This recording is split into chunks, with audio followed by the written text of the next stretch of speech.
गुरुर् साक्षात् परब्रह्म तस्मै श्री गुरुवे नमः। आओ गुण मोरे बाप जी बख्शो गरीब नवाज, जो मैं पूत कपूत हूँ तो पिता कहू लाज। सियावर राम जय जय राम, मेरे प्रभु राम जय जय राम। लेकर तेरा आसरा चला करण यह काज, आज सभा में राखियो सतगुरु मेरी लाज। सियावर राम जय जय राम, मेरे प्रभु राम जय जय राम।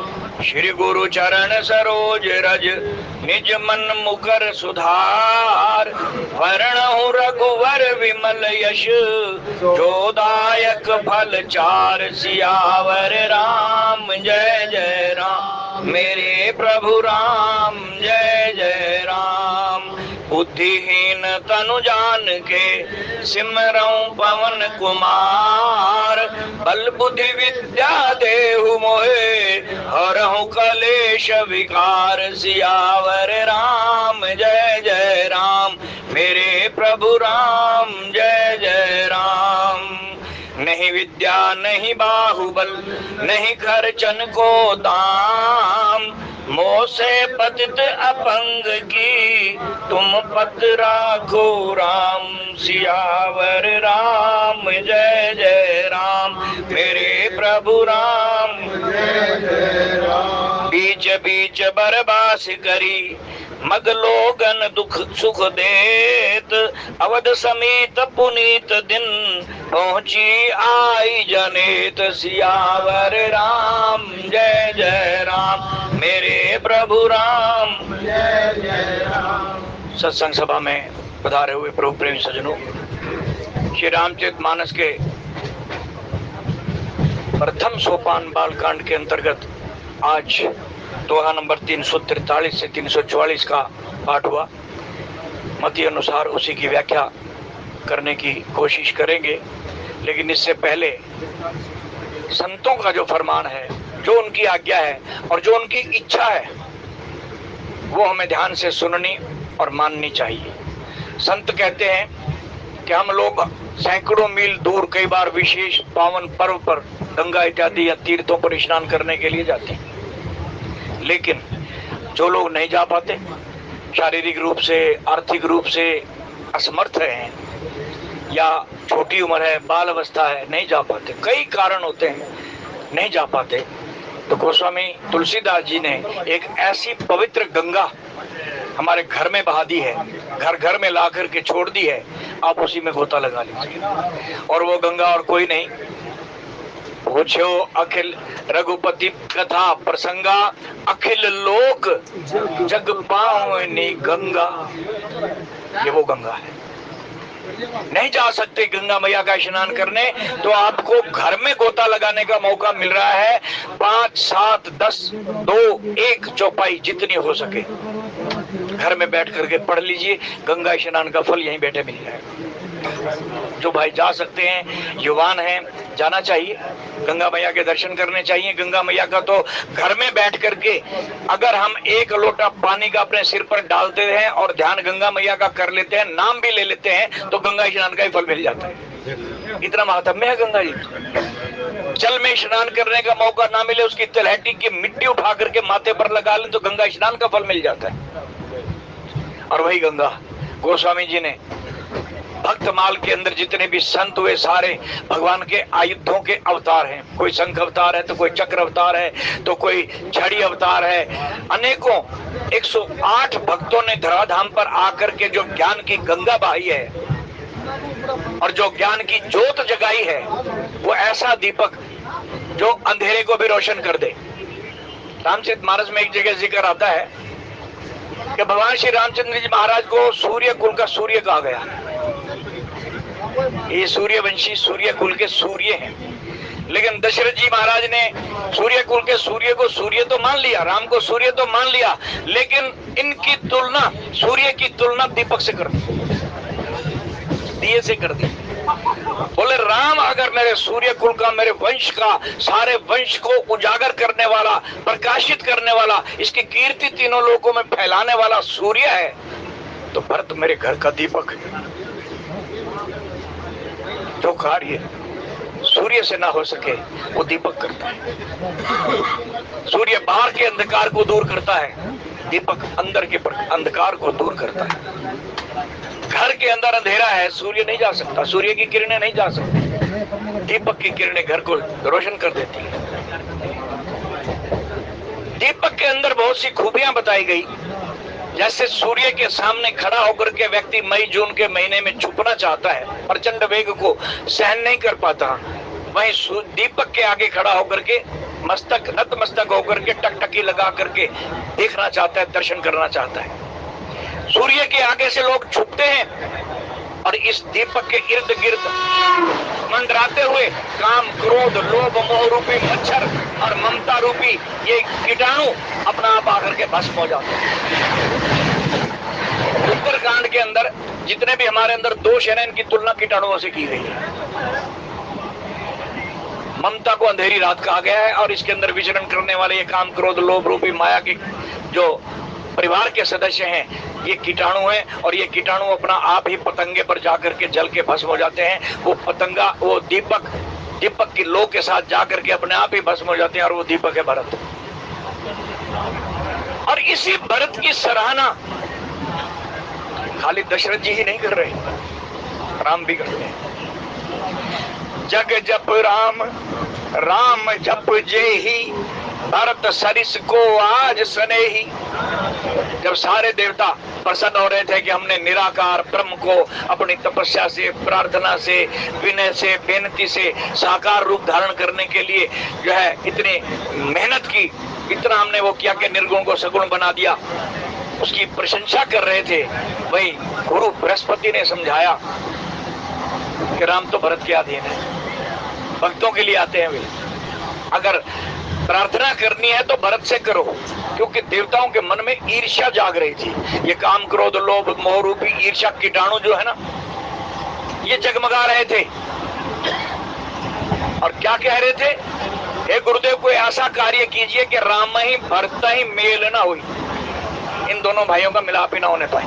ये ईर्ष्या है, ये जलन है कि कोई क्यों हमारे काम में बाधा बन रहा है, हमारा काम बनना चाहिए, दूसरे का अच्छा सर्वनाश हो जाए। ये भावना देवताओं की है, जिनकी हम रोज पूजा करते हैं, जिनके नाम की हम आहुतियां देते हैं, उनकी ये भावना है। तो गुरु तो फिर गुरु ही है, इस अंधकार को गुरु दूर करता है। गुरु ने समझाया, गुरु समझाए देव सब, सभी देवताओं को समझाया, अरे मूर्खो ये काम मत सोचो भी मत कि भरत और राम का मेल ना हो, क्योंकि भरत को तुम समझ ही नहीं पाए, भरत को तुम पढ़ ही नहीं पाए। भरत वो है जैसे एक मनुष्य की परछाई उसके साथ साथ चलती है, जो शरीर से हरकत होगी परछाई भी वही करेगी। भरत राम से अलग नहीं है और राम भरत से अलग नहीं है। भरत वही करेंगे जो राम चाहेंगे और राम भी वही करेंगे जो भरत चाहेंगे। भरत कुल का दीपक है, अंदर के अंधकार को दूर करने वाला है, इसलिए ऐ देवताओं भरत की ही शरण ले लो। दशरथ जी तो प्रशंसा करते ही करते हैं कौशल्या के आगे, राम जी भी उसके नाम की माला जपते हैं और कहते हैं भरत में तेरे सम्मुख नहीं हो सकता। दो ही आदमियों को राम जी ने कहा है कि मैं तुम्हारा सामना नहीं कर सकता, तुम्हारा ऋण नहीं उतार सकता, भरत जी और हनुमान जी। हनुमान जी को तो यहां तक कह दिया कि तेरा ऋण उतारने के लिए किसी कल्प में मैं हनुमान के रूप में जन्म लूं और तुम राम के रूप में जन्म लो और फिर मैं तुम्हारी ऐसे सेवा करूं, तब जाकर के कहीं ब्याज उतरेगा, कहीं ब्याज उतरेगा, ऋण नहीं उतरेगा। इतनी महानता हनुमान जी को राम जी दे रहे हैं। और उधर भरत जी के तो सम्मुख ही नहीं आ पाते, भरत जी हमेशा राम जी के पीछे खड़े होते हैं, चमर झुला रहे हैं भरत शत्रुघ्न वो पीछे। राम जी कहते हैं मैं इनके सम्मुख नहीं हो सकता। क्यों? इनके जो उपकार मेरे विश्व पर, मेरे ब्रह्मांड पर जो है, इन्होंने जो मेरे बच्चों की सेवा की है, क्योंकि हम जितने भी जीव हैं 84 लाख योनियों में शरीरधारी, मच्छर से लेकर देवताओं तक जितने भी जीव हैं, हम सबका एक ही अंशी है परमात्मा राम, श्री कृष्ण, राधा, जिस नाम से मर्जी याद कर लो, वो ब्रह्म हम सबका मालिक है, कुल मालिक है और हम उसके अंश हैं। और कुल का मालिक या हमारा पिता तब प्रसन्न होता है जब उसके बच्चे खुश हो, परिवार खुश हो। और उन बच्चों को, उस परिवार को खुश रखने का कार्य किया है भरत ने। भरत की सेवा, भरत का त्याग सबसे बढ़कर है। लक्ष्मण जी का त्याग कोई कम नहीं, शत्रुघ्न का त्याग कोई कम नहीं है, लेकिन राम जी ने तो अपने मुख से भरत की तारीफ कर दी। कहना लक्ष्मण, भरत जैसा भाई ना हुआ है ना होगा, ना हुआ है ना होगा। क्या खासियत थी भरत में और राम में। राम जी को राज्य मिला, रात ही रात में पासा पलट गया, राज्य की जगह वनवास मिल गया। राम जी प्रसन्न होकर के वनवास की ओर चल दिए, जबकि भरत को तो वनवास भी नहीं मिला था और राज्य भी नहीं मिला था। राज्य छीना गया, छीन करके भरत के हवाले किया गया। और भरत की लीला जब हम आगे चल करके, आगे आ रहा है भरत जी का प्रश्न, अयोध्या कांड की एक एक चौपाई, एक एक दोहा भरत को अर्पित है। और इस भगवान के अंश ने, भरत ने जो करनी करके दिखाई, उसी से मेरा बाप प्रसन्न हुआ, राम प्रसन्न हुआ। राम के कार्य को पूरा किया है तो भरत ने किया। सो अन्यन जाके असमति न टरई हनुमंत, मैं सेवक सचराचर रूप स्वामी भगवंत। वही काम हनुमान जी को सूत्र दिया गया और हनुमान जी ने भी करके दिखाया। कहने लगे मैं उस पर प्रसन्न होता हूँ जो मेरे बच्चों को प्रसन्न रखता है, मेरे परिवार को खुश रखता है। हमें अंदर ये खाली पुस्तकें पढ़ करके ही इतिश्री नहीं करनी, इनका मनन भी करना है, सिमरन भी करना है और जानना भी है और अपने जीवन में उतारना भी है। अब तक की कथा के अनुसार हमने श्रवण किया, एक एक पग पर श्री रामचरितमानस हमारा मार्गदर्शन करती है। संतों ने ऐसे ही नहीं कह दिया कि ये घर में बहती हुई गंगा है भाई, रोज गोता लगा लिया करो। एक दोहा पढ़ सको जिसमें 4 या 4 से अधिक भी हो सकती है चौपाइयां होती है, एक दोहे का नियम बना लो। अभी परसों की ही बात है, केडीएम में चलने वाले हमारे भक्त ने, जो हमारी गाड़ी में निरंतर चलते हैं, उनके बेटे का जन्मदिन था। उन्होंने बहुत बढ़िया कार्य किया। इधर उधर पैसे खर्च करने की बजाय सुंदरकांड की प्रतियां और हनुमान जी के 40 की प्रतियां छपवाई और पूरा जोड़ा एक ही रैपर में पैक किया और सबको बांटे। सबको बांटे। यह है जन्मदिन का मनाना और सार्थकता। ये बांट करके मैंने उस दिन प्रार्थना भी की थी कि भाई इन्होंने जो उपकार किया है, हमने भी इसका प्रतिफल यही देना है कि नियम बना लो कि सुंदरकांड का एक दोहा रोज पढ़ेंगे। छोटा सा गुटका है, बस्ते में भी रखा जा सकता है, जो बैग आप लाते हो उसमें भी, नहीं तो जेब में रख लो, इतना छोटा है। और एक दोहा भी आप नित्य नेम बना लो, रोज पढ़ेंगे। 10-15 मिनट, आधा घंटा हम लोग बैठ करके यहाँ मोबाइल पे वेस्ट कर रहे हैं, क्या मिल रहा है हमें इससे? लूडो या वगैरह वगैरह जो भी है खेल खेलते हैं, इसी मोबाइल का फायदा उठा लो। इसमें सुंदरकांड भी फीड है, कर लो। एक दोहा रोज पढ़ लो, 2 पढ़ लो, जितना समय उतना पढ़ो। हमारी बुद्धि सात्विक हो जाएगी। बुद्धि के अंदर से जितने भी कीड़े पतंगे हैं ना, वो अंदर के दीपक को छू करके अपना आप जल के मर जाएंगे। दीपक की रोशनी घर घर में पहुंचती है। अंदर का अंधेरा अगर दूर करेगा तो दीपक यानी ज्ञान का दीपक, वो ज्योत जो भरत जिसका नाम है, वो प्रचंड ज्योति, भरत रूपी ज्योति, उसका सिमरन करेंगे तो अंदर का अंधेरा दूर कर देगा। बाहर का अंधेरा तो राम जी कर रहे हैं, सूर्य कर रहे हैं। वो अंदर का अंधेरा दूर करेगी। जहां राम की चांदनी रोशनी नहीं पहुंच पाती, वहां दीपक की रोशनी पहुंचती है। और अंदर का अंधेरा हमारा क्या है? यही माया का परिवार, एक दूसरे के प्रति वैमनस्य, एक दूसरे के प्रति बैर की भावना, एक दूसरे की निंदा चुगली, ये अंदर का अंधेरा है। और इस अंधेरे को दूर करेगा, अंदर के अंधकार को दूर करेगा वो दीपक। उल्टा कुआं, एक संत ने लिखा, दो पलटू साहब ने, उल्टा कुआं गगन में, जिसमें जरा चिराग, चिराग माने दिया। उल्टा कुआं कौन सा कहा उन्होंने? हमारी खोपड़ी, हमारा सिर उल्टा कुआं है। और इसके अंदर जहां हम टीका लगाते हैं, यहाँ एक ज्योत जल रही है। लेकिन ये कहने सुनने की बात नहीं, प्रैक्टिस से आप देखेंगे, समझेंगे। जो मेरे भाई नित्य प्रति प्रैक्टिस करते हैं, अभ्यास करते हैं, जिनको पूरे सतगुरु ने अपनी शरण में ले लिया है, उसने बता दिया कि यहाँ ज्योत है, इसका दर्शन कर, इसको अपने अंदर जाकर के देख। बाहरमुखी नहीं, अंतर्मुखी हो, अंदर के मार्ग पर चल।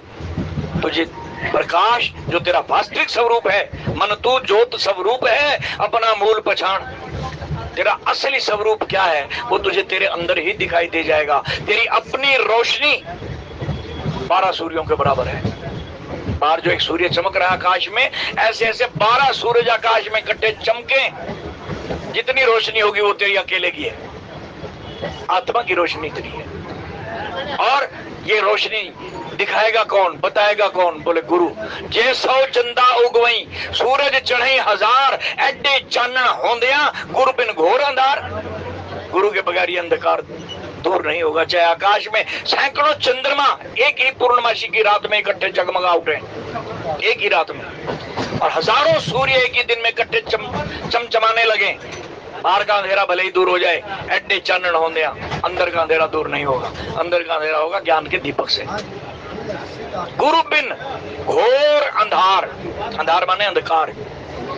अगर गुरु ने हमें अपनी शरण में नहीं लिया तो अंदर का अंधेरा दूर नहीं होगा, और जब वो शरण में ले लेगा तो अंदर का दीपक कितनी रोशनी देता है। वो भरत हमारे अंदर है, वो दीपक हमारे अंदर है। भरत का चरित्र बाहर से पढ़ो और अंदर से उसका अनुसरण करो, अंदर की यात्रा करो। भरत ने हमारा क्या मार्गदर्शन किया है, राम जी ने क्या हमें समझाया है। खाली किताबें पढ़ लेना या इधर उधर की बातें करके समय पास कर लेना, या ये लूडो वगैरह जो आजकल आ रही है, ये सिर्फ भैया हमारा सत्यानाश करने के लिए काल ने खेल खेला हुआ है। चौपड़ बिसा रखी है इसने, काल ने, और इस चौपड़ में हम फंस रहे हैं। बचेगा कौन? जिसको बाप ने आकर के, अगर कोई बच्चा जुआरी बन गया ना, जुआरियों के साथ बैठा हुआ ताश खेल रहा है, ऊपर से बाप आ जाए तो बच्चा या तो शर्म से उठ के भाग जाएगा या मुंह ढक लेगा। अगर ज्यादा ढीठ होगा तो बाप पकड़ करके उठा करके ले जाएगा, खड़ा हो यहां से, जुआरियों में बैठा है, आज देख रहा है कल जुआरी बन जाएगा, आदत पड़ जाएगी तेरे को। और वो बाप है हमारा गुरु, सतगुरु, जो इस माया के इस जंजाल से हमें बाहर निकाल करके ले जाता है। हमारे संत, हमारे सनातनी संत तो यहां तक कहते हैं कि किसी भी धर्म से, किसी भी मत से, किसी भी संप्रदाय से हम रिलेटेड हैं तो सबके गुरुओं को, सबके पुरोधाओं को, सबके वक्ताओं को, जो जो जिस धर्म से ताल्लुक रखते हैं, अपने धर्म की व्याख्या यही करनी चाहिए कि हम सब पहले तो इंसान हैं, कुल मालिक की संतान है, हम सबका बाप एक है। बाद में हमारी जातियां, संप्रदाय, वर्ण ये बाद में बने, उसने तो इंसान पैदा किए। तो हमारे अंदर जो उन्स है, यानी इंसानियत है, जो मानवता है, वो माया के पर्दे में ढकी हुई है। तो सभी गुरुओं को, धर्म गुरुओं को, चाहे किसी भी संप्रदाय या धर्म को मानने वाले हों, सबके लिए यह फरमान है, चारों वर्णों के लिए एक ही संदेश है कि अपने बच्चों को, अपने अनुयायियों को, अपनी जाति और धर्म वालों को सिर्फ और सिर्फ इंसानियत का पाठ पढ़ाओ, मानवता सिखाओ। किसी के मन में नफरत के बीज मत बोओ, लड़ाई झगड़े वाली शिक्षा मत दो, मारने काटने वाली शिक्षा नहीं, बल्कि भरत का चरित्र पढ़ो। भरत तो साक्षात प्रेम है, जो प्रेम मनुष्य का रूप धारण करके धरती पर आया। किसी ने पूछा राधा जी कौन है, राधा जी कौन है? तो जब राधा जी का परिचय दिया गया तो कहने लगे साक्षात ये आह्लादनी शक्ति उस पार ब्रह्म परमेश्वर का प्रेम है, जो स्त्री रूप धारण करके हमें मार्ग दिखाने के लिए यहाँ धरती पर लीला करने के लिए आया है। राधा जी प्रेम है, भरत जी प्रेम है। प्रेम का पाठ पढ़ाओ भाइयों, किसी भी संप्रदाय से हो, किसी भी धर्म से हो, किसी भी जो है आप देश से हो, काल से हो। वक्त आ गया है इस समय कि काल अपना खुल के खेल खेल रहा है, और हमें बचाने वाली अगर कोई ढाल है तो वह सतगुरुओं का वचन, संतों महापुरुषों के प्रवचन। शर्त यह है कि वो डॉक्टर तो हमें मिल जाए, दवाई तो दे देंगे ये संत महात्मा, खानी भी पड़ेगी। सतगुरु वैद्य वचन विश्वासा, संयम यह न विषय के आशा। सभी प्रकार के विषय क्या है? यही जो हम भोग रहे हैं, खाना पीना तो विषय है, ये तो जबान का विषय है। जबान के चटोरे में शराब इत्यादि या ना खाने वाली चीजें खा पी रहे हैं, मांस इत्यादि, ये जबान का विषय है। अश्लील शब्द हम सुन रहे हैं, ये कान का विषय है। अश्लील दृश्य हम देख रहे हैं इन मोबाइलों शबाइलों में, जो ये इंस्ट्रूमेंट बने हैं, ये आंख का विषय है। क्यों ना हम इनके स्टीयरिंग घुमा दें, घुमा करके राम के साथ जोड़ दो, ब्रह्म के साथ जोड़ दो, या और किसी संप्रदाय से हो, किसी और धर्म के मानने वाले हो तो अपने इष्ट के साथ जोड़ दो। काल से बचना चाहते हो तो, वरना काल तो इतना प्रचंड खेल खेल रहा है इस समय, फुल प्रकोप में है वो। और नहीं समझ में आ रहा तो रोजाना टीवी थोड़ी देर के लिए देख लिया करो कि बाहरले मुल्कों में कितना सर्वनाश हो रहा है। हजारों नहीं लाखों आदमी रोज बम्बों का शिकार हो रहे हैं, बेघर हो रहे हैं, खाने की रोटी नहीं बची, लाले पड़े हुए हैं, दूर जाकर के कहीं ऐसी जगह पर शरण ले रखी है, मकान तो टूट गए, बम्बों ने गिरा दिए, बेघर होकर के बेचारे बैठे हुए हैं, छोटे छोटे बच्चे मासूम, पीने को दूध नहीं। ये हाल हमारा ना हो जाए भाई। बचो आने वाले प्रकोप से, इस काल की चाल को समझो। ये काल बड़ा प्रचंड खेल रहा है। काल ने जगत अजब भरमाया, संत कह रहे हैं। हमें भरमाया, भरमाना माने बेवकूफ बनाना, मिसगाइड करना, भरमाना। काल हमें मिसगाइड कर रहा है। क्या मिसगाइड कर रहा है? कि हमारा रास्ता जो संतों ने बताया, भक्तमाल के संतों ने बताया कि भाई तेरा रास्ता इधर है, तेरा घर इधर है, राम का घर इधर है। काल क्या भरमाता है? कहता नहीं, ये भक्त लोग, ये संत लोग ये झूठ बोल रहे हैं, इनकी बात मत मान। ये तो 10 20 40 संत हैं, इनकी बात मत मान। मैं बताता हूं तेरा रास्ता किधर है। कहता उधर है जिधर लाखों लोग जा रहे हैं, जिधर लाखों लोग। काल ने लाखों लोगों को गलत रास्ता दिखा दिया है, बारमुखी बना के छोड़ दिया है, और आगे कोई मंजिल नहीं, सीधे गर्त में गिरते हैं। नाना प्रकार की 84 लाख योनियों में जन्म लेना मरना, यही चल रहा है सिलसिला।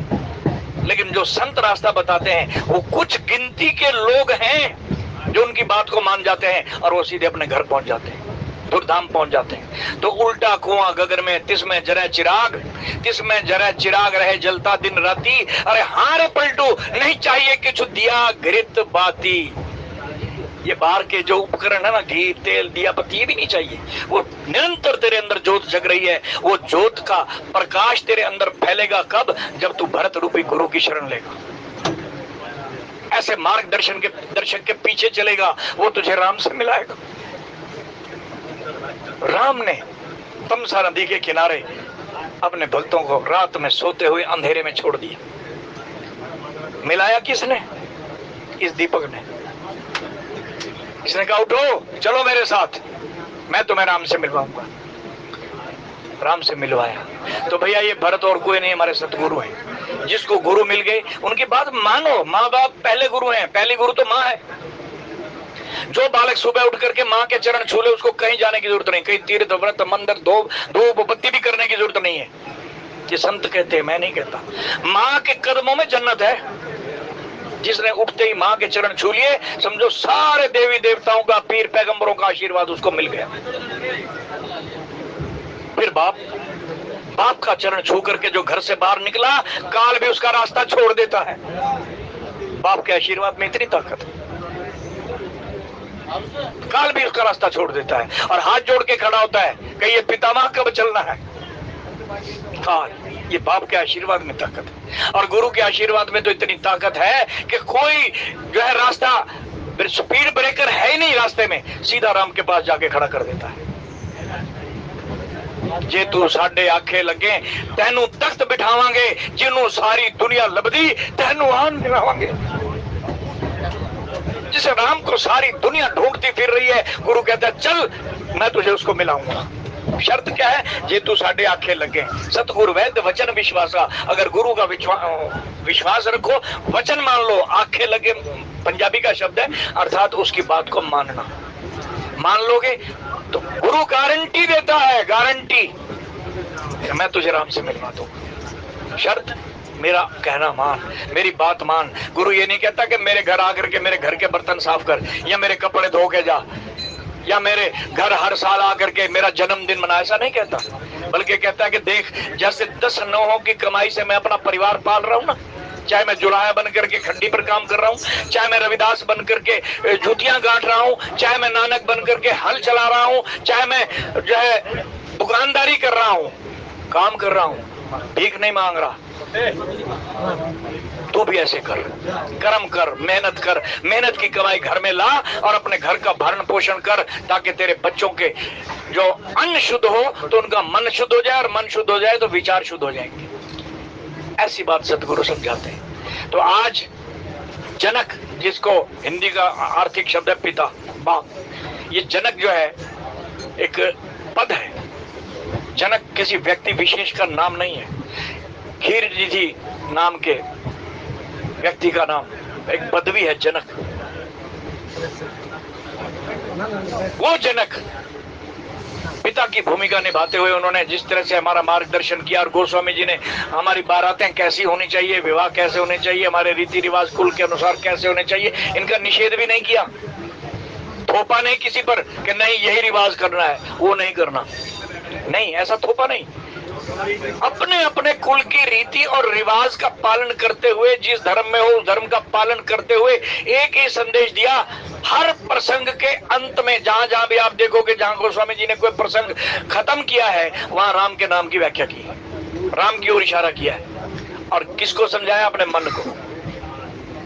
हर प्रसंग के अंत में राम के नाम के साथ जोड़ने की, राम के साथ जोड़ने की बात की है। पूरी प्रासंगिक कथा सुनाने के बाद अंत में मोरल यही दिया है कि राम का नाम ही पार उतारने वाला है। ये गोस्वामी जी ने हर जगह, हर प्रसंग के अंत में हिदायत दी है।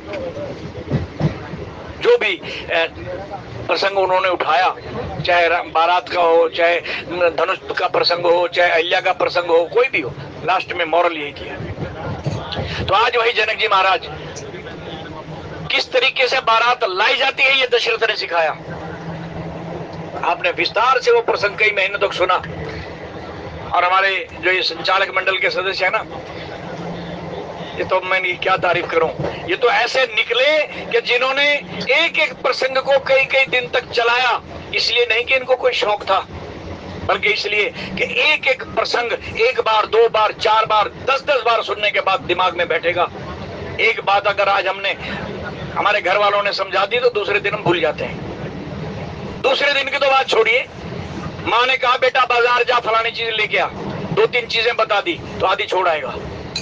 ये हमारा दिमाग है, ये हमारी याददाश्त है। 4 चीजें माँ ने मंगवाई, पैसे देकर के एक भूल गया। माँ ने कहा फलानी चीज, कह लगा माँ हो भूल गया, याद नहीं। तो ये तो हमारे दिमाग की हालत है।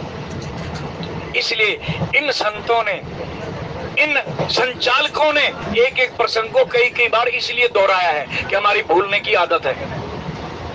एक एक प्रसंग कई कई बार पढ़ने सुनने के बाद हमारे दिमाग में बैठ जाए, घर कर जाए, तब आगे चलो। तो दशरथ जी की बारात जब चली लेकर के वो चले, तो अयोध्या से लेकर आज वापसी तक का प्रसंग हमने पढ़ा कि किस तरीके से उन्होंने बारात को सजाया, लाए और क्या क्या सद्गुण सिखाए, क्या क्या मार्गदर्शन उन्होंने किया। दोहराने की जरूरत नहीं है। अब वही बारात वापस जा रही है। बारात को छोड़ने के लिए महाराज जनक जी अपने सीमा तक आ गए, जनकपुर की सीमा तक आ गए। महाराज दशरथ ने बीच में कई बार प्रार्थना भी की कि महाराज बहुत दूर तक आ चुके हो, लौट जाइए। रास्ते में जो गणमान्य व्यक्ति थे, वीआईपी लोग थे जनकपुर के, मिथिला के, वो तो मान गए। बीच में से उनको पारितोषिक देकर मान सम्मान करके दशरथ जी ने विदा कर दिया, लेकिन जनक जी नहीं माने। वे अपना रथ हाँकते रहे, चलते रहे। उनके साथ कुछ गणमान्य घर के परिवार के सदस्य भी थे। आखिर जब बॉर्डर आ गया जनकपुर का, मिथिला के बॉर्डर पर आकर के महाराज दशरथ ने दोनों बाहें फैला करके रथ से उतर करके रास्ता रोक लिया। बस महाराज बहुत दूर आ गए, अब नहीं, कृपा कीजिए, मुझ पर रहम कीजिए, वापस चले जाइए। जनक जी यहीं से वापस लौटे हैं, सब भाइयों को मिले, बड़ों का सम्मान किया, गुरुओं का आशीर्वाद लिया। और ऐसा करने के बाद जब वो घर की ओर लौटे, श्री राम जय राम जय जय राम, श्री राम जय राम जय जय राम। सो सुख सुजस सुलभ मोहि स्वामी, सब सिद्धि तब दर्शन अनुगामी। कीन विनय पुनि पुनि सिर नाई, फिरे महिष आय सुपाई। गुरुदेव के आशीर्वाद लेकर के कि आपका दर्शन तो आज मुझे ऐसे हो गया जैसे किसी तपस्वी को तपस्या करते करते उसके हजारों सालों के तप का फल मिल गया। गुरु वशिष्ठ को कह रहे हैं जनक जी, आज मुझे वो फल मिल गया आपके दर्शन से। और महाराज दशरथ का जो है दर्शन करके वो कहने लगे कि मुझे आंतरिक सुख की अनुभूति हुई। और चली बारात निशान बजाई, मुद्दत छोट बड़ सब समुदाय, छोटा बड़ा सारे समुदाय जो बाराती थे सब अब वहां से जनक जी को विदा करने के बाद अब अपने जो है अयोध्या के सीमा में चल रहे हैं। और डंके की चोट पर नगारे बजाते हुए, दुंदुभियां बजाते हुए, नाना प्रकार के वाद्य यंत्र बजाते हुए बारात वापस आ रही है। और फिर क्या हुआ, बोले बीच बीच बरबास करी, मग लोगन सुख देत। अब देखिए यहां से दशरथ जी की वापसी, बारात की वापसी कैसे हुई। रास्ते में जितने भी पड़ाव आए, जनकपुर की सीमा तक जनक जी ने इंतजाम करवा दिया था कि जहां जहां बारात रुकेगी जाते हुए वहां पहले ही खाद्य सामग्री, पशुओं के लिए चारा और खाने पीने का सामान, बिस्तर इत्यादि आराम की सब सुविधाएं पहुंचा दी जाए। मान लो एक दिन में बारात ने अगर 20 कोस का सफर करना है या 25 का करना है तो हर 20 या 25 कोस के बाद एक पड़ाव लगाया गया था, शिविर लगाया गया था। वहां बारात आराम करेगी, जलपान करेगी, पशु इत्यादि भी रेस्ट करेंगे, फिर आगे की यात्रा शुरू होगी। लेकिन वहां सब प्रकार की सुविधा, खाना पीना सोना हर तरह की, ऐसे जनकपुर की सीमा तक आने वाले कई पड़ाव जनक जी ने इंतजाम कर दिए थे। लेकिन आगे दशरथ जी के अयोध्या के निवासियों ने इस तरह का इंतजाम कर रखा था कि जहां जहां बारात रुकती हुई गई थी जाते हुए वहीं वहीं वापस भी आके रुकेगी। गांव गांव में जिस गांव में उसने रुकना है वहां शिविर लगाए गए। और फिर क्या हुआ, बीच बीच बर्बास करी, बीच बीच में निवास करती हुई, विश्राम करती हुई बारात मग लोगन सुख देत। रास्ते में दोनों किनारों पर जो लोग खड़े हुए हैं, बारात चल रही है वापस, सब लोगों को आनंद दे रहे हैं, सब हाथ जोड़ करके शीश झुका करके खड़े हैं। भगवान राम और उनके भाई और महाराज दशरथ एक के बाद एक शोभा यात्रा जैसे चलती है ना, आपने देखी है ये त्योहारों पर शोभा यात्रा निकलती है तो कैसे सड़क के किनारे छोटे छोटे बच्चों को लेकर के लोग खड़े होते हैं दिखाने के लिए कि वो देखो वो राम जी की झांकी आ रही है, वो फलानी झांकी आ रही है, दिखाने के लिए। ऐसे सब लोग दर्शन करने के लिए हाथ जोड़ करके खड़े हैं। सबको सुख देती हुई ये बारात दर्शन देती हुई अवध समीप पुनीत दिन पहुंची आई जनेत। शुभ दिन अयोध्या के शहर के बाहर आकर के आखिरी पड़ाव डाला, वहां बारात रुकी है, एकदम सीधी शहर में नहीं घुस गई, बाहर पड़ाव डाला कि यहाँ से शुभ घड़ी शुभ मुहूर्त देख करके गुरु जी की आज्ञा लेकर के तब प्रस्थान करेंगे। ये आखिरी पड़ाव था उनका अयोध्या में प्रवेश करने से पहले। लेकिन वहां हुआ क्या, हने निशान पनव बरबाजे, भेरी शंख धुनि है गए गाजे। अब जब हमारी बारातें डोली लेकर के वापस घर में आती है ना, तो दूल्हे के मित्र दोस्त जवान वो बड़े धूमधाम से फिर से नगारे बजाते हैं और नृत्य गान शुरू कर देते हैं। और महल के अंदर, घरों के अंदर या गलियों के अंदर पता लग जाता है कि अरे डोली आ गई, बारात वापस आ गई, सबको पता लग जाता है। तो यहाँ भी वही हुआ, सबने वाद्य यंत्र बजाने शुरू कर दिए। हने निशान पनव पर बाजे, नगारों पर चोट पड़ने लगी। नगारा एक ऐसा यंत्र होता है जिसकी आवाज लहराती हुई, एक उसके ऊपर बड़े जोर की चोट मारो तो जो आवाज निकलेगी बड़े जोर की, फिर धीरे धीरे धीरे धीरे जैसे लहर उठती है ना, ऐसे लहराती हुई दूर तक जाती है वो आवाज, आगे जाकर के थोड़ा मध्यम पड़ जाती है। लेकिन शुरू में बड़े जोर का जो है आवाज निकालती है, उसको नगारा बोलते हैं। हमारे जो फौजी लोग पहले लड़ने जाया करते थे तो नगारे की चोट पर, डंके की चोट पर इतना जोर का नगारा बजाते शत्रु को पता लग जाए कि आक्रमण होने वाला है, युद्ध की रणभेरी बज चुकी है, वो है नगारा। तो यहाँ सबसे पहले नगारे बजाए गए। हने निशान पनव पर बाजे, नगारों पर चोट पड़ने लगी, ढोल बजने लगे और भेरी शंखनाद, ये सब वाद्य यंत्र बजने लगे, शंख बजने लगे, भेरियां, तुरैयां, वो जो सींग की तरह मुड़ी होती है ना टेढ़ी, वो बजने लगी, और झांझ बिरव डिंडबियां सुहाई। और उसके बाद नाना प्रकार के झांझ मंजीरे, जैसे ये वो देखा होगा आपने बारातों में बड़े गोल गोल से मंजीरे जिनको वो कपड़े बांध देते हैं रंग बिरंगे और फिर यूं यूं बजाते हैं, झांझ मंजीरे जो आप लोग रोज बजाते हो, मंजीरे। और फिर छोटी छोटी डफलियां, किस लय ताल में आप लोग एक दूसरे के साथ वाद्य यंत्र मिला करके बजाते हो, ऐसे वहां वाद्य यंत्र बजने लगे। और सरस राग बाजाई शहनाई, फिर शहनाई, पीपनी, लंबी सी शहनाई वादन जो लोग करते हैं, इनको बजाने के लिए एक्सपर्ट आदमी चाहिए। जो डफली का एक्सपर्ट है वो डफली, जो छेने बजाने वाला है वो उसकी तालमेल उसके साथ मिले, पीपनी बजाने वाला या पपी और अन्य वाद्य यंत्र ढोल बजाने वाला, सब एक्सपर्ट चाहिए, वरना जो एक्सपर्ट नहीं हो ढोल को ही फाड़ के रख देगा। कई बार यहाँ भी आप रोज देखते हैं कि कई बार हमारी डफलियां ढीली हो जाती हैं तो हमारे ये डफली बजाने वाले उसको कसते फिरते हैं। तो ऐसे तरीके से उन्होंने वाद्य यंत्र बजाए हैं कि उनकी जो आवाज है वो कानों को मधुर लग रही है, कड़वी नहीं लग रही। लेकिन जरा ध्यान दें, हम अपने अंदर झांकें कि हम कौन से वाद्य यंत्र बजाते आते हैं। आजकल हमारा क्या ये हो गया है समाज को कि हम बड़े बड़े ऊंची ऊंची आवाज में इको के सेट लगा करके डीजे बजाते आते हैं, कान फोड़ू शब्द। ये कान को अच्छे नहीं लगते, ये सिर्फ उन्हीं लोगों को अच्छे लगते हैं जो इस दुनिया में रहते हुए भी दुनिया से बेखबर हैं, अर्थात नशा इत्यादि करने वाले, वो नाचते हैं। सुनने वालों को तो बड़ा मुश्किल लगता है। कई लोग तो, बीमार आदमी तो बेचारे कानों में कपास डाल लेते हैं, हमारे कानों में ये शब्द नहीं पढ़ने चाहिए। जिनका कोई सिर नहीं पैर नहीं, ऐसे ऐसे वाद्य यंत्र बजते हैं, शोर ही शोर। और कोई बीच में भजन बोल रहा हो तो भजन के तो शब्द ही सुनाई नहीं देते, भजन नहीं सुनाई देगा, वो शोर सुनाई देगा। ये आजकल का हमारा हाल है। तो ये वाद्य यंत्रों का जिक्र क्यों किया गोस्वामी जी ने, कि हमें अपने अंदर इनका मनन करना है कि बड़ी प्यारी प्यारी धुन में हमें ये सारे वाद्य यंत्र बजाने। ढोलकी बजाओ, ढोल बजाओ, मंजीरा बजाओ, डफली बजाओ, एक्सपर्ट आदमी के हाथ में दो, ताकि वो सुनने वाले को भी अच्छी लगे। और जब सुनने वाले को अच्छी लगेगी ना, तो वो ताल में ताल, सुर में सुर मिला करके भजन गाएगा। भले ही उसकी आवाज सही ना हो, वो ना गा सकता हो मेरे जैसा बेसुरा, तो वो भी गाने लग जाता है, उनके सुर में सुर मिला देता है। कब? जब ये वाद्य यंत्र बजाने वाले एक्सपर्ट होंगे। तो आज इन वाद्य यंत्रों का जिक्र करने का तात्पर्य ये था कि ये वाद्य यंत्र या म्यूजिक तो बजाओ, लेकिन कान फोड़ू नहीं, कानों को मीठा लगे।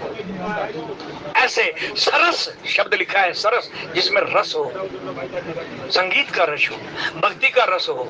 एक एक शब्द कानों में पड़े, साथ में वाद्य यंत्र भी, ताल और सुर दोनों आपस में मिल करके चले। ऐसे वाद्य यंत्र बजाए गए हैं। सरस राग बाजई शहनाई, शहनाई सरस राग छेड़, सरस भरा राग छेड़ रही हैं। उनके अंदर से जो धुन निकल रही है, वहां भजन गाने वाले, गीत गाने वाले और मंगल भवन अमंगल हारी की ताल पर भगवान का गुणगान करने वाले साधु संत भी मौजूद है उस बारात में।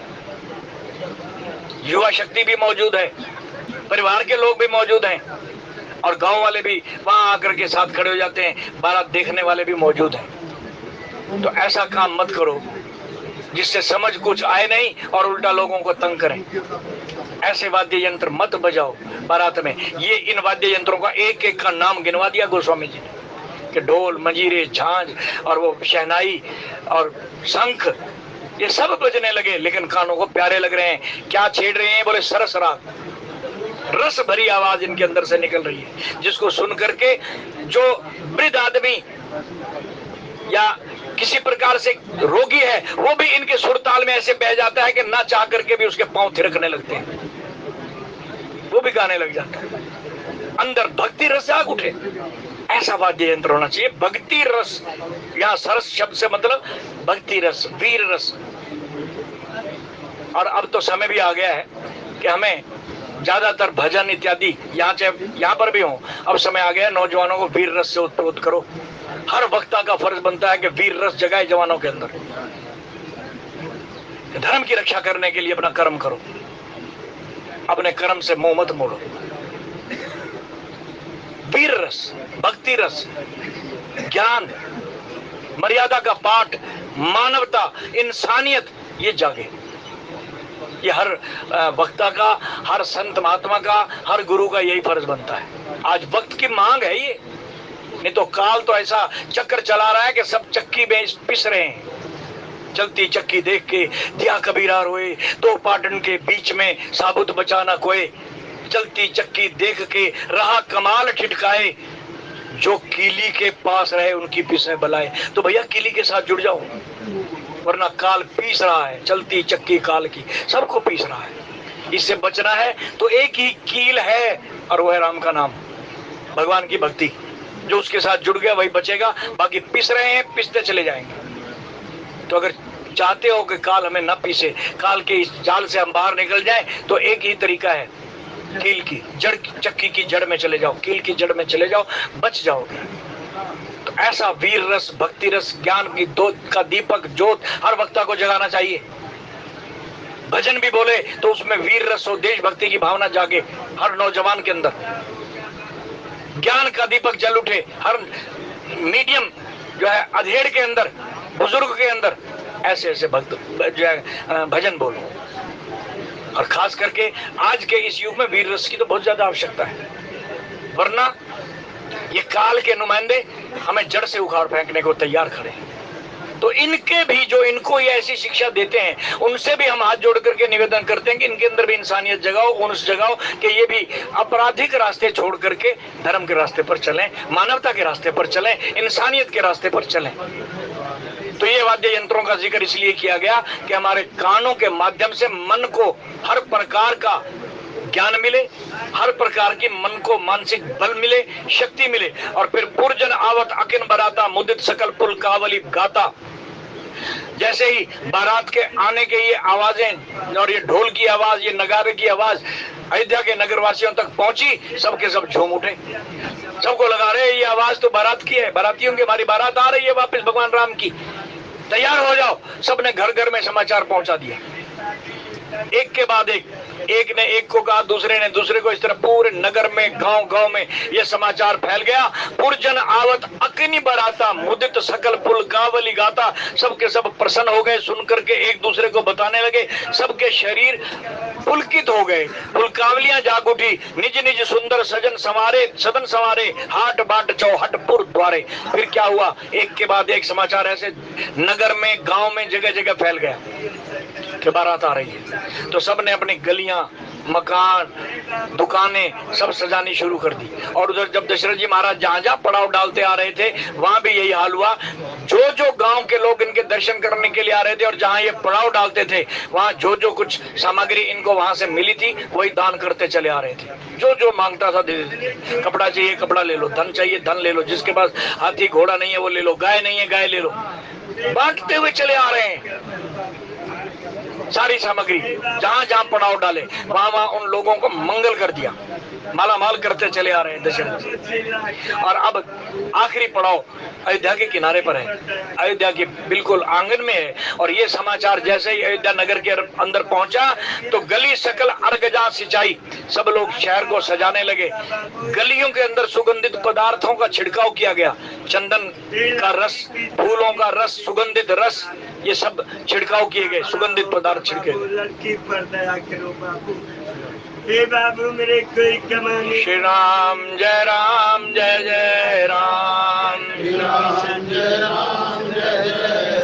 गली सकल अर्गजा सिंचाई, जह तह चौके चार पुचाई। सबके सब निज निज सुंदर सदन संवारे, अपने अपने घरों को सजाने लगे, संवारने लगे, पेंट इत्यादि करने लगे।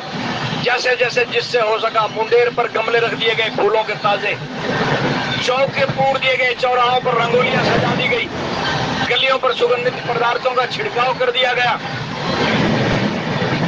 सुंदर सुगंधित पदार्थों से गलियां सुगंध बरसा रही हैं, छिड़काव किए गए, फूलों का रस है, अर्गजा के रस है, चंदन का रस है, ऐसे रसों से छिड़काव किए गए हैं। और पूरी गलियां सुगंध छोड़ रही हैं, सुगंधित हो गई हैं। और जगह जगह गलियों के दोनों किनारों पर जहां जहां चौक दिखे वहां रंगोलियां सजा दी गई। हर द्वार के बाहर तुलसी के पौधे और नाना रंग बिरंगे सुंदर सुंदर फूलों के गमले रख दिए गए। ऐसे सजाए गए बाजार, जैसे मैं उदाहरण दूं आपको, जैसे राम जन्म के समय अभी जो आपने मनाया ना उत्सव, घर घर में झंडे लगे हुए थे और पूरी अयोध्या नगरी के अंदर कई लाख दीपक जगमगा रहे थे, पूरे घाट दीपकों से चमचमा रहे थे। ऐसे अयोध्या को सजाया गया। बारात के आने के समय बोले, गली सकल अर्गजा सिंचाई, जह तह चौके चारू पुराई। जहां जहां चौक आया वहां रंगोलियां सजाई गई, चौराहे सजाए गए, चौराहों पर भी फिर रंग बिरंगे और फलदार वृक्ष लगाए गए, छायादार पेड़ लगा दिए गए दोनों तरफ। और वहां तक लगाए गए जहां बारात ठहरी हुई है, वहां से लेकर नगर के अंदर आने तक का पूरा मार्ग छिड़काव से, सुगंधित पदार्थों से छिड़काव करके सजाया गया। जैसे आजकल अगर राम जी के बारात की शोभा यात्रा निकले तो बाहर आगे आगे छिड़काव करते हुए कुछ यंत्र चलते हैं, कुछ लोग छिड़काव कर रहे हैं तो कुछ ये गाड़ियां लगा दी जाती हैं जो छिड़काव करती चलती हैं ताकि धूल मिट्टी सिर पर ना पड़े। अब तो खैर पक्की सड़कें हैं, उस वक्त तो कच्चे रास्ते होते थे, तो उनकी धूल मिट्टी जमी रहे, उनको जमाने के लिए सुगंधित छिड़काव किए गए, सुगंधित जल से, ताकि बारात जब चलेगी तो पैरों की धूल भी उड़ेगी, रथों की, घोड़ों की धूल भी उड़ेगी। तो उससे पहले उन्होंने पूरी की पूरी गलियों की मिट्टी को जमा दिया और सुगंधित पदार्थों से ऐसा किया गया। चौके सजा दिए गए, गलियां सजा दी गई, सबने अपने अपनी दुकानों के बाहर एक जैसा शटर खोल के बैठे हैं, कोई बंद नहीं कर रहा जब तक बारात नहीं आए। दुकान पूरे बाजार खुले हुए नजर आने चाहिए और बाजारों को सजा दिया। दुकानों को जिस जिसका जो सामान है, कपड़े वाला है, सुनार है, सोने की चांदी वाला व्यापारी है या और कोई व्यापारी है, अपने अपने सामान से दुकानों को सजा दिया। पूरे बाजार सज गए। जब भी कोई त्योहार आता है, अभी राखी का त्योहार आया, आपने देखा बाजार कैसे सजे हुए थे, हर दुकान के बाहर राखियां लटक रही थी। ऐसे ही उन्होंने अपनी दुकानें सजा दी, बाजार वालों ने, व्यापारियों ने। सबके मन में एक ही उत्साह है कि बारात आएगी तो इस मुख्य रोड से होती हुई जाएगी, हम दर्शन करेंगे। जो हमारा ये राज रोड है, माल रोड है, जो मुख्य रोड है, जो दशरथ के महल की तरफ जा रहा है, यहीं से तो जाएगी। वो तो सजाए ही सजाए गए छोटे छोटे जो रोड थे, लेकिन बीच की गलियां भी सजा दी गई, जहां ये बारात या रथ इत्यादि नहीं घुस सकते, वो भी सजाई गई। वहां भी दीपमाला की गई। और फिर बना बाजार नहीं जाई बखाना, तोरण केतु पताक बिताना। बाजार की शोभा, कहते हैं मैं क्या बखान करूं, बता ही नहीं सकता, इतने सुंदर तरीके से बाजार सजाए गए थे। सबके द्वार खुले हुए हैं और सबने अपने अपने सामग्री को बड़े सलीके से ढंग से सजा के रखा है। एक फ्रूट वाला भी है ना, उसने भी सलीके से सीढ़ियों नुमा एक के बाद ऊंचाई से नीचाई तक सीढ़ियां लगाई गई और फलों से उसको सजा दिया गया कि एक जैसे आम के फल हैं तो वहाँ आम ही आम है, आगे दूसरा फल है, वो इस तरह की सजावट उसने की कि दूर से देखने में सुंदर लगे। फिर उनके बीच बीच में, फलों के बीच में नाना प्रकार के रंग बिरंगे फूल और गुलदस्ते रख दिए गए छोटे छोटे। एक बार तो हर जाते हुए व्यक्ति की उधर नजर पड़े, ऐसा सुंदर सजावट जो है। बनी बाजार में जाई बखाना, तोरण केतु पताक बिताना। फिर हर दुकान के बाहर तोरण द्वार, हर थोड़े थोड़े चौराहे के ऊपर तोरण द्वार सब बनाए गए और हर दुकान के बाहर छोटी छोटी पताकाएं, झंडियां और फिर बड़े सूर्यवंशी झंडे बिल्डिंगों पर लगा दिए गए। इस तरह पूरे बाजार राममय हो गए। आपने देखे हैं अभी ये नजारे कुछ दिन पहले कैसे हो गए थे। जब 26 जनवरी, 15 अगस्त, स्वतंत्रता दिवस या गणतंत्र दिवस आता है तो बाजार तिरंगों से सज जाता है। बाजार सज जाते हैं, गलियां सज जाती हैं, घरों पर तिरंगे लहराने लगते हैं। या कोई दीपावली इत्यादि का या राम जन्म का, कृष्ण जन्म का उत्सव आता है, शिवरात्रि आती है तो पूरे बाजार घर शिवमय हो जाते हैं। भगवान शंकर के झंडे, तोरण द्वार ये लग जाते हैं। और वहां की तो शोभा ही क्या है, जहां स्वयं राम आ रहे हैं। ऐसी शोभा जिसका वर्णन महज हम किताबों में तो पढ़ रहे हैं, लेकिन धन्य है वे लोग जिन्होंने देखा, जिन्होंने उसका रसावदन किया वो। और हम भी जब इन प्रसंगों को पढ़ें तो हमारा ध्यान भी वहीं जाए कि हम अंदर ही अंदर दर्शन कर रहे हैं कि कैसे बाजार होंगे। जैसे हम मानसिक तौर पर उनके दर्शन करेंगे, अपने मन में वो दृश्य ले आएंगे तो हमें यहीं बैठे बैठे वो नजारा भी हमारे अंदर आ जाएगा।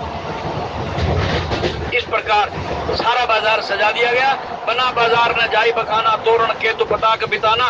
सफल ऊख फल कदली रसाला। फिर हर प्रकार के ड्राई फ्रूट्स और दूसरे फल इत्यादि, सुपारी सूखा फल है, केला, आम, मोलश्री, कदम, ये छायादार वृक्ष हैं। तमाल छायादार वृक्ष और फलदार वृक्ष सबके सब बाजारों में, गलियों में, चौराहों पर, जहां जहां सरोवर थे उनके किनारों पर ये लगा दिए गए। छायादार वृक्ष और फलदार वृक्ष ये सब लगे हुए हैं। रोपे बकुल कदम्ब तमाला। कदम्ब का पेड़ छायादार पेड़ होता है, तमाल, ये सारे पेड़ छाया देने वाले हैं, इनको लगा दिया गया। और फिर लगे सुबह तरु परसत धरनी, मणि में आल बाल कल करनी। अब इस पंक्ति का तो बहुत ही गहरा राज है समझाने के लिए। बोले जितने भी फलदार पेड़ थे, जो छायादार थे, वो तो चारों तरफ छतरी बना करके खड़े हुए थे, छाया दे रहे थे। लेकिन जो फलदार थे, कहते वो फलों के भार को सहन नहीं कर पा रहे और नीचे की तरफ झुक गए, इतने झुक गए कि चलता हुआ व्यक्ति भी फल तोड़ के खा ले। तो भाई ये संकेत है कि जिसको परमात्मा ने फल लगाए हैं, धन दिया है, बाहुबल दिया है, शक्ति दी है, बुद्धि दी है, ज्ञान दिया है, उसका सदुपयोग करो। झुकना सीखो, निम्रता सीखो। जिस व्यक्ति के अंदर निम्रता नहीं आई वो बड़े से बड़ा विद्वान होकर के भी रावण है। चारों वेदों का ज्ञाता ही क्यों ना हो, 4 वेद जबाने याद हो, जिसको टीकाकार महापंडित ब्राह्मण के घर जन्म लेने वाला, लेकिन दुर्भाग्यवश अहंकार सिर पर बैठ गया। वो झुकने की बजाय और अकड़ गया। चाहिए था झुकना, जिसका इतना लंबा चौड़ा परिवार हो उसको झुकना चाहिए था, लेकिन झुकने की बजाय अकड़ के खड़ा हो गया। सबकी बेइज्जती करता है, चाहे नाना हो या दादा हो, बड़े छोटों का भी मान सम्मान नहीं करता। अंगद का पैर जब किसी से रावण की सभा में हिलाया तक नहीं गया, तब रावण खुद उठा और अंगद ने भी ललकार करके कहा, बचा रहा उसको कि खड़ा है अंगद तेरे सामने, भरम अपना मिटा ले तू, अगर और भी कोई रहा होए तो उसको भी बुला ले तू, न फिर ये वक्त मिलने का, अगर इस वक्त चूकेगा फलक आंसू बहाएगा, जमाना मुंह पे थूकेगा। बचा ले आने वाली तबाही से है रावण, लंका को बचा ले तू। लेकिन वो तो अकड़ू है, झुकना नहीं जानता। अंगद ने इशारा किया कि अब भी समय है, मान जा। लेकिन अंगद के पैर को जब कोई ना हिला सका तो वो आया और आकर के अंगद के आगे झुकने लगा। अंगद ने पैर हटा लिया, कहने लगा रावण झुक तो रहा है लेकिन जगह झुकने की सही नहीं ढूंढी तूने, सही जगह जाके झुक। जिस मालिक ने तुझे इतने फल दिए हैं, तू पेड़ है अपने लंका का और तेरे पास 1 लाख पूत 1.25 लाख नाती, इतना परिवार है तेरा, सोने की तेरी लंका है, धन में तेरे सामने तेरी बराबरी का कोई नहीं, ताकत में तेरी बराबरी का कोई नहीं, ज्ञान में तेरी बराबरी का कोई नहीं, लेकिन कमी एक है कि तेरे अंदर झुकने की कला नहीं है, निम्रता नहीं है। जो व्यक्ति बहुत से बड़ा विद्वान हो, वेद पाठी हो, या और किसी प्रकार का महान वक्ता हो, या देश का कोई और बड़ा गणमान्य व्यक्ति हो, वो अपनी ताकत का सही इस्तेमाल करे। शक्ति है तो कमजोरों की मदद के लिए प्रयोग करे, समाज की रक्षा के लिए प्रयोग करे, चाहे वो किसी भी पद पर हो। धन है तो भगवान के लेखे, किसी निर्धन की मदद में, किसी गरीब बच्चे की फीस भर दे, किसी गरीब कन्या के विवाह में खर्च करे, कहीं गौशाला में जहाँ गौओं को खाने के लिए चारे की बजाय पॉलिथीन मिल रहे हैं, वहां लगाओ। मालिक ने दिया है तो उसी के नाम पर खर्च करो, झुको, झुकना सीखो, वरना जिसने दिया है ना वो एक ही आंधी के झोंके में सारे फल गिरा भी सकता है। आम के पेड़ या आम के मौसम में या किसी भी मौसम में जब ये पेड़ फलों से लद जाते हैं तो आप देखिए जब जोर की आंधी आती है तो सारे झड़ जाते हैं, सारे झड़ जाते हैं। उसको कोई देर नहीं लगती, जो देना जानता है वो लेना भी जानता है। तो इसलिए झुको, निम्रता आ जाए हमारे अंदर, अकड़ो नहीं, अपने शब्दों में ऐसी विनम्र निम्रता भरी वाणी लाओ जिससे लोगों को का मन जागृत हो, अंदर का ज्ञान का दीपक जग उठे। ऐसी निम्रता सिखाता है ये आज की चौपाई। बोले लगे सुबग तरु परसत धरनी, जो फलदार पेड़ थे वो धरती को छूने लगे, झुक गए, क्योंकि फल लगा हुआ है। फल वाला ही झुकता है, खाली ठूंठ नहीं झुका करते। और जब आंधी आती है तो ये लंबे लंबे वृक्ष पहले गिरते हैं, जो छोटे हैं जो झुके हुए होते हैं वो नहीं गिरते। उनके फल भी अगर गिरेंगे तो लोग कल्याण के लिए ही गिरेंगे, झड़ भी गए आंधी में तो लोग कल्याण के लिए। तो बोले सफल पूग फल कदली रसाला, रोपे बकुल कंदप तमाला, लगे सुबग तरु परसत धरनी, मणि में आल बाल कल करनी। और सब के सब जो फलों से भरे हुए वृक्ष थे वो धरती को छूने लगे, इतने झुके, और उनके मणियों के थाले बड़ी सुंदर कारीगरी से बनाए गए हैं। मणियां जो हीरे मोती इत्यादि, उनके थाल बना बना करके सजा सजा करके जगह जगह रख दिए गए हैं। ऐसी ऐसी मणियां हैं जो दीपक से भी ज्यादा रोशनी देती है, अंधेरे में चमकती हैं, और अगर सूर्य की रोशनी दिन में उन पर पड़ जाए तो कई गुना ज्यादा जो है उनके अंदर से चमक निकलती है। ऐसे ऐसे थाल सजा के रख दिए गए हैं। उनके मणियों के थाले बड़ी सुंदर कारीगरी से बनाए गए हैं, बड़े एक्सपर्ट लोगों ने बनाए हैं, ऐसे सजा करके वो जगह जगह रख दिए गए हैं। बोले विविध भांति मंगल कलश। अब मंगल कलश, मंगल कलश क्या होता है कि कलश ऊपर से जो है भगवान या रक्तांबर से लपेट दिया जाता है, जल उसमें पवित्र जल भर दिया जाता है, गंगा जल इत्यादि, फिर उसके ऊपर चारों तरफ पत्तों से उसके मुंह के ऊपर वो पत्ते बखेर दिए जाते हैं, लटका दिए जाते हैं, फिर बीच में नारियल, मौली से बंधा हुआ नारियल या कोई फल इत्यादि वो रखा जाता है। इस तरह कलश तैयार किया जाता है, और इस कलश की पूजा भी सनातन में बताई गई है। कलश पूजन के बगैर कोई कार्य पूरा नहीं होता। तो वो कलश सजाए गए वेद भांति मंगल कलश।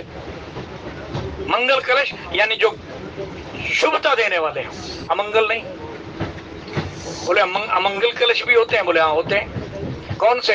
बोले आपको याद होगा जब कोई शव यात्रा जाए ना शमशान में, तो एक मटका कलश, एक मटका वो उसका बेटा लेकर के चलता है, जो जा करके शमशान में फोड़ना पड़ता है, वो अमंगल कलश।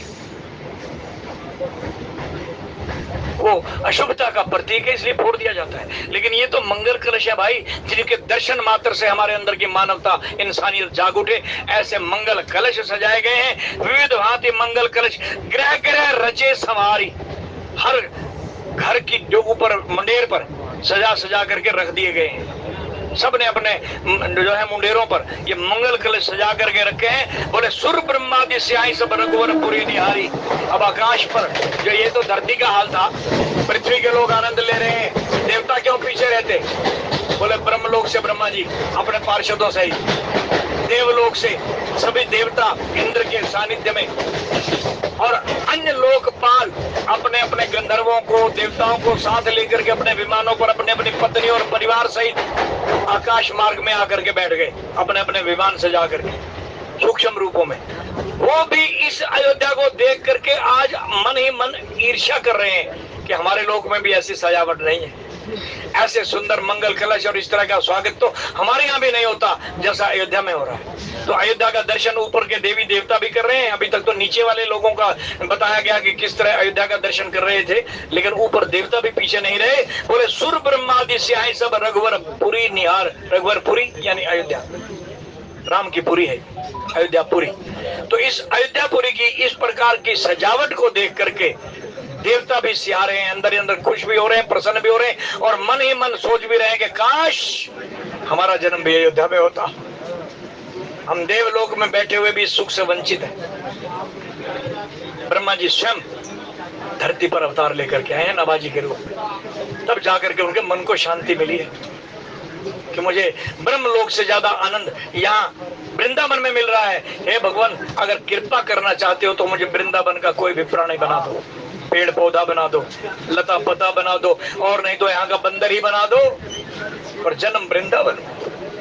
ये ब्रह्मा जी को स्वयं नाभाजी के रूप में अवतरित होना पड़ा, भगवान की कृपा हुई, वो मनुष्य रूप धारण करके आए। तो आज ये देवता भी राम जी की इस नगरी को देख करके अपने मन में ये विचार कर रहे हैं कि काश हमारे भी पुण्य ऐसे जागृत हो जाते तो हम भी इन लोगों की तरह आज राम के साक्षात सामने खड़े होकर के दर्शन करते, और दूर से राम जी की पुरी के दर्शन करके ये लोग भी आनंद मना रहे हैं। और आइए हम भी इस पुरी के दर्शन मानसिक रूप से अंदर करें, राम जी का ध्यान करते हुए, गुरु मंत्र का जाप करते हुए अपने अपने कार्यों की ओर चलें। और इन्हीं शब्दों के साथ वाणी को यही विश्राम, त्रुटि के लिए क्षमा। बोलिए राजा रामचंद्र।